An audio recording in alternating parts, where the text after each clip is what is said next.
Fuck y'all niggas talk about, man. Y'all niggas don't know what the fuck I be doing, man. I be working.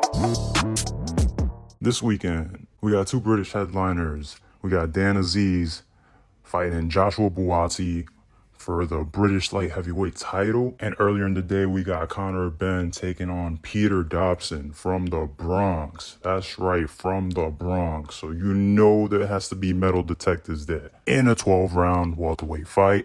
Also on that card, you got Austin Williams fighting Conor Coyle in a 10-round middleweight fight. Let's talk about it. Benn's coming off that win against Rodolfo Orozco. He went 10 rounds with him in winning a unanimous decision.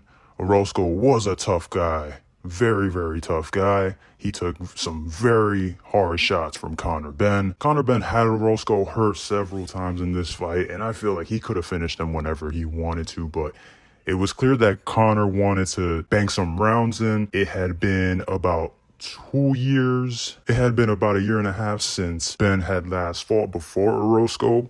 He had that Chris Van Heerden fight. So it was clear that this fight, he was definitely trying to get some rounds in, but he hurt Orozco several times. But during those times, you saw that he would hold back and not go for the stoppage. Conor did look good in this fight. His gas tank looked good. His punch combinations looked good. His speed was still there. Maybe, of course, his time, because of the time off, he had some ring rust that he had to shake off. So his timing might have not been perfectly, but man, I saw Roscoe take some really hard right hands and some really sharp shots to the body.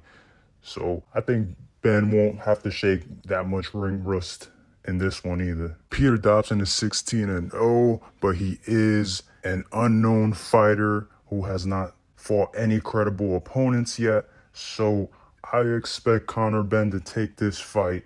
I'm not sure what Peter Dobson's made out of, so I'm not sure if we're going to see a stoppage here or not. We do know Benn is the more polished and experienced fighter here, and I think Benn's going to come out with the victory. Later on in the day, in the main event, we got Azeez going up against Joshua Buatsi. And I'm going to go with Joshua Buatsi on this one. Yes, Joshua Buatsi has looked very dull in his last two outings.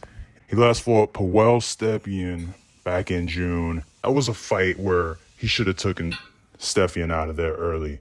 Instead, he went 10 rounds with him, and something about it just didn't convince me. Something about his punching power didn't convince me. Something about his rhythm, the way he fights is very monotone. He just goes at one speed.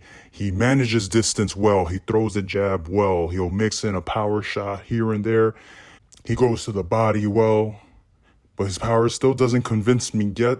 Maybe he's not as sharp as people make him out to be. Maybe he's not as strong as people make him out to be. To me, this fight was a step back for Joshua Buatsi. I give him a pass for the Craig Richards fight because Craig Richards is always a tough competitor. He went the distance. Craig Richards has fought all the top guys, and he gave Buatsi some trouble in there too. Both of these guys have been 12 rounds once. And when I look at Azeez, his best win was Rocky Fielding, knocking him out in the 8th round back in 2022. Which was actually his best win. And if that's going to be your best win on your resume, being 34 years old, there's just so much faith that I can put in you. Azeez does show some good skills in there, though. He shows a really good long jab, and he doesn't forget about the body either. But he shows very little head movement, and he does get hit a lot. But there's nothing there that's going to tell you, oh yeah, Azeez is a threat. I got Joshua Buatsi winning this by a very boring points decision. Also on that card, you got Caroline Dubois and Adam Azeem. And I will be looking forward to watching this kid fight. I hear really good things about him already. Fuck